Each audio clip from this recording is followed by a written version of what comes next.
Hi everybody, my name is Jess Waltersdorf and I'm going to talk to you tonight about my research topic, which is the rising rate of teen and youth suicide and what I think that we should be doing to combat this issue, which would be to institute more help for mental illnesses and to do away with the stigma of mental disorders and to increase support in our community for teens going through these problems.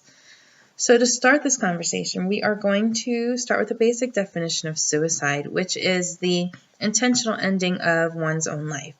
There's also something called suicidal ideation, which is the intention to end one's own life, which doesn't always end in the result of ending one's life. That's how you can tell them apart. Anyways, there are a couple different probable causes of suicide and suicidal ideation, which are depression and anxiety, which is the biggest of them. There's a disruption in hormones, bullying and cyberbullying issues, religions and culture differences, and gender and even substance abuse and impulse control issues. So, the thesis statement for my paper is that more emphasis needs to be put on teaching coping mechanisms and reducing the stigma of mental health disorders in order to prevent and treat depression and anxiety to reduce the rising rate of youth suicides. That being said, we're going to start off with depression and anxiety. Now, depression is a mental disorder or mental illness that is characterized by feelings of sadness, of hopelessness, of anger, rage. It can even manifest as physical symptoms of pain. That is different from everyday sadness and mood swings, which if you know anything about teens, that they are prone to mood swings, that they're known to be moody with, puberty and adolescence, it happens. And how you tell the difference between a real mental illness and a problem with depression, clinical depression, and just being a moody teenager is that these symptoms of sadness and rage or any of the other symptoms of depression must persist for more than 2 weeks. Clinical depression, people who suffer with clinical depression also tend to have the depression that disrupts their daily activities. A lot of the times they can't bring themselves to get out of bed in the morning. They don't shower. They don't take care of themselves. They don't do their hair, brush their teeth. They don't get dressed. Parents sometimes can't take care of their children. The grades suffer if they're teens or children themselves. And on the other side, the flip side, sometimes people with clinical depression are able to put almost a mask on and act as if everything's normal, which is why this mental illness can be so dangerous in teens, because they're in high school for how many hours a day where their parents don't see them. After high school, they might have extracurricular activities, sports, theater, anything like that, or they might have a job, like a part-time job after school. So during the maybe 2 to 3 hours max that the parents see them, it's easy for these kids to kind of throw on a smile or pretend everything's okay, or just to be acting as the quintessential moody teenager so that no one suspects anything. A lot of the times their friends don't suspect anything because they're still joking around. They may or may not have problems with their grades. They may have never been a good student to begin with. They might still be pulling straight A's. They might be losing weight, they might be gaining weight. All these are different symptoms that can be considered normal if you're not looking for a problem. On the other hand, anxiety, which is known as a comorbid illness, which means that it goes hand in hand with depression. People who have depression tend to have anxiety and vice versa. It's not always the case. It's not a concrete, you have to have one if you have the other, but when you have suicidal ideation, you tend to have both of these illnesses. So anxiety is an overwhelming fear, stress, or worry. And again, it can be perfectly normal and healthy reaction to everyday life stresses. If you're running late for work, if you have a 20-page paper due, if you have a big promotion coming up, you're going to be stressed about it. What makes it generalized anxiety disorder is when this Anxiety and this stress and this worry consumes your life when it's almost like an obsession. And people who have obsessive compulsive disorder, bipolar disorder, tend to have these depression and anxiety disorders as well. They're also kind of comorbid illnesses. But back to the anxiety. When you have strong anxiety and strong depression and you have the clinical illnesses, it's hard to think of anything past your illness. One of the causations of depression and anxiety has been found to be a chemical imbalance in your brain of the neurotransmitters serotonin and dopamine. And when you have an imbalance of these two chemicals in your brain, it can be impossible for you to see past your problems. So whereas we see a stress or a sad event like a loved one passing away, a pet running away, failing a class, and we think, okay, this is awful, we need to move on. Someone who has the imbalances might not be able to do that. They say, this is it. This is the end for me. This is never going to get better. My life will always be this miserable, which is why it's so dangerous in teens, because they have all these stresses put on their shoulders, all these expectations, all these responsibilities that they might have not had in grade school, jobs and extracurriculars, and they're in charge of their own homework, sometimes for the first time in their lives. And they can't see in 10 or 20 years. They can't see what's going to happen after high school.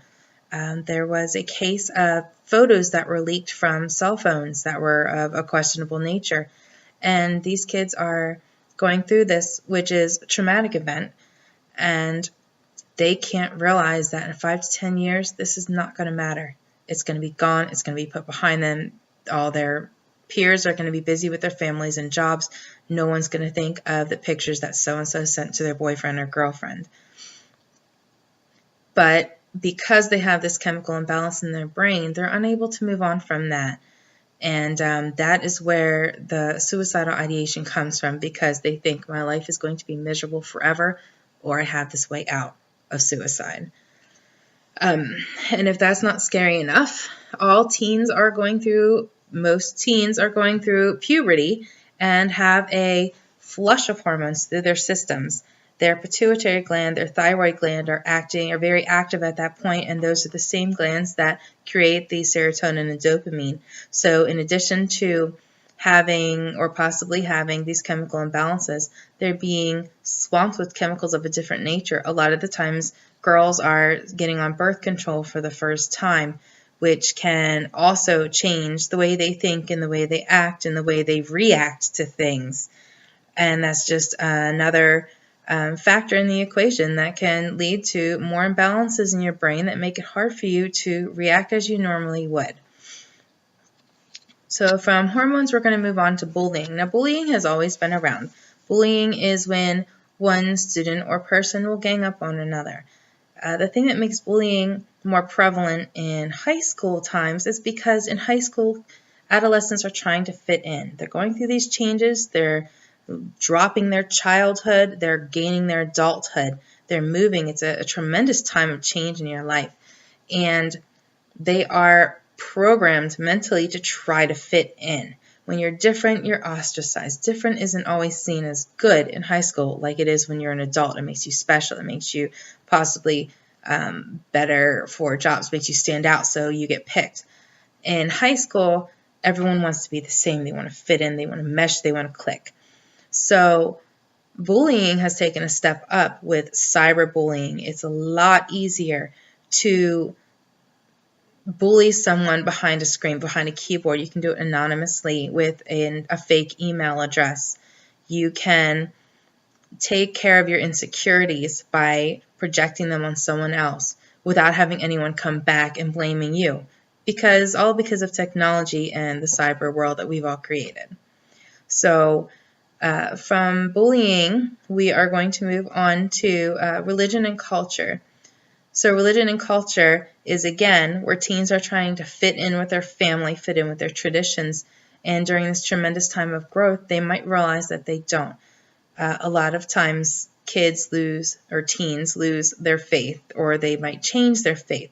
Now, when you have this belief in the tradition that your family has brought you up in, and suddenly it disappears, it can almost feel like losing a loved one, of losing a father, of losing a very solid foundation that you've had since birth.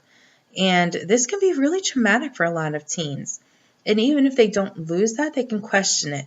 Even if they don't question it, they can feel like they are different from their family. They can feel like they're different from their traditions. And that alone can make them feel very, very lonely, very different, very like they don't fit in with their own family. When you don't fit in with your own family, it can be really traumatic for someone who's going through all these changes.